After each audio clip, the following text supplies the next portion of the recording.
नमस्कार मंडळी, मी वैशाली स्वागत करते तुमचं माझ्या चॅनलवर। आज आपण बनवणार आहोत सिंपल अशी रेसिपी मूग डाळ प्लस मटरचा चिला। खूप सिंपल रेसिपी आहे, सो व्हिडिओ शेवटपर्यंत बघा। त्याच्यासाठी आपल्याला मूग डाळ 3 ते 4 तास पाण्यामध्ये भिजवून ठेवायची आहे। आता भिजवलेली मूग डाळ मिक्सरच्या भांड्यामध्ये टाकून घ्यायची आहे। पाणी व्यवस्थित काढून घ्या आणि त्याच्यामध्ये थोडे लसूण, अद्रक, 2 हिरव्या मिरच्या आणि थोडं नमक घालून व्यवस्थित पेस्ट करून घ्यायची आहे। मूग डाळची पेस्ट झाली की आपल्याला मटरची पेस्ट करून घ्यायची आहे। सो मटरची पण सेम बारीक पेस्ट करून घ्या।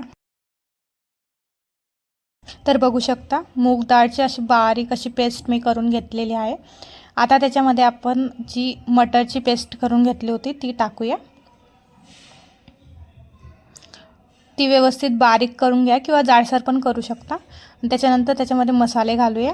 अर्धा चम्मच धना पावडर, थोडी चुटकीभर हळद, अर्धा चम्मच लाल तिखट, जिरा, कोथिंबीर आणि सगळं व्यवस्थित मिक्स करून घ्या।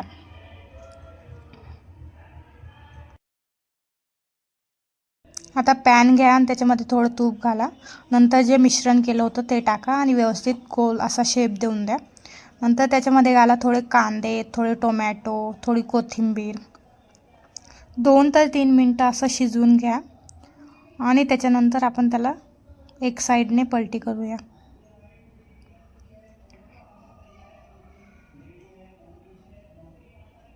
तर बघू शकता चिला खूप छान दिसतोय, खूप क्रिस्पी असा झालाय।